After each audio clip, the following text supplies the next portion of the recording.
Dream news network पर आपका स्वागत है।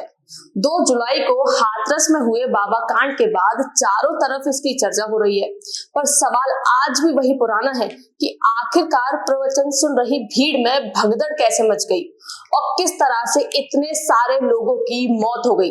इसके साथ ही इस मामले में पॉलिटिकल एंगल भी खूब जबरदस्त तरीके से सामने आ रहा है, जहां एक तरफ सीएम योगी आदित्यनाथ ने अस्पताल जाकर मरीजों से मुलाकात की, तो वहीं नेता प्रतिपक्ष राहुल गांधी ने भी हाथरस जाकर लोगों से मुलाकात की।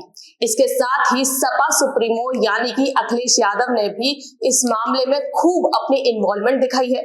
सबसे महत्वपूर्ण बात यह है कि अपनी राजनीतिक जमीन खो चुकी या फिर उससे हाथ धो बैठी मायावती एक बार फिर से एक्टिव हो गई है और बाबा के सहारे वे फिर से अपना वोट बैंक को संभालने की या फिर ये कहें कि जिंदा करने की कोशिश कर रही है। जो काम अखिलेश यादव नहीं कर पाए, राहुल गांधी नहीं कर पाए, वो अब बसपा सुप्रीमो मायावती ने कर दिखाया है।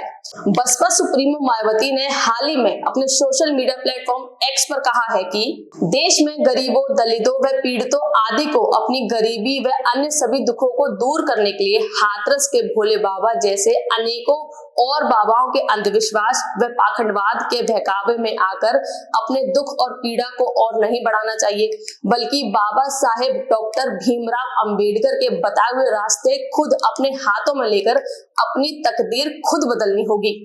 मायावती ने अखिलेश यादव और राहुल गांधी को पीछे छोड़कर बाबा भोलेनाथ के खिलाफ एक्शन लेने की भी बात कही। उन्होंने लिखा कि उनके यानी कि बाबा के खिलाफ या फिर जो भी दोषी हैं उन सब के खिलाफ सख्त कार्रवाई होनी चाहिए। इस मामले में सरकार को और अन्य राजनीतिक दलों को अपना राजनीतिक स्वार्थ नहीं देखना चाहिए और ना ही इस मामले को ढीला छोड़ना चाहिए, ताकि आगे लोगों को अपनी जान ना गंवानी पड़े।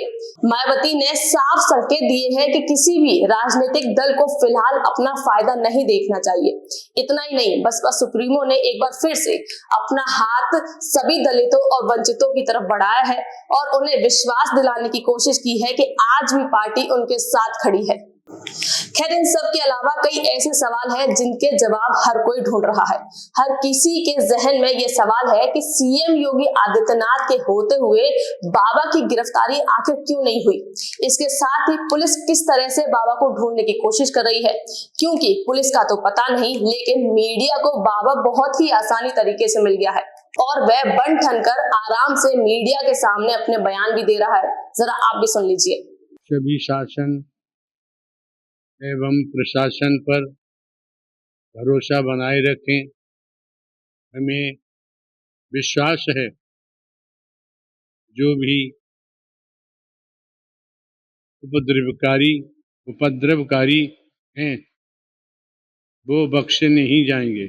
आपने बाबा को सुन लिया होगा कि किस तरह से वो अपनी सफाई दे रहा है। वहीं दूसरी तरफ यूपी पुलिस ये कह रही है कि वह बाबा को ढूंढने की पूरी कोशिश कर रही है। खैर, पुलिस की करनी और कथनी में किस तरह का अंतर है ये तो साफ तौर पर नजर आ रहा होगा।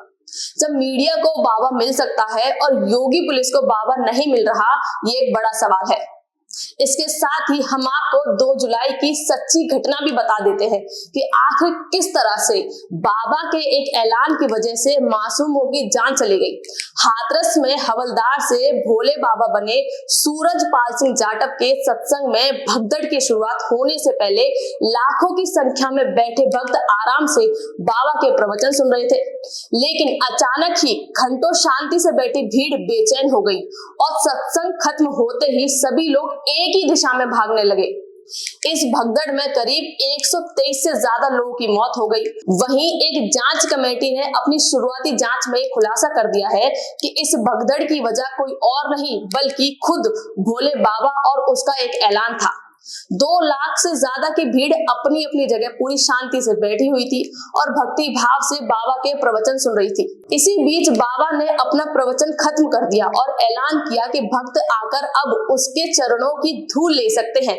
तो बस बाबा के इस ऐलानिया आदेश के बाद 2 लाख से ज्यादा का हुजूम अचानक सर खड़ा हो गया और बाबा के चरणों की धूल की तरफ लपकने लगा और बस यहीं से शुरुआत होती है सबसे बड़ी खूनी भगदड़ की और इस भगदड़ में करीब 123 से ज्यादा लोगों की जान चली जाती है।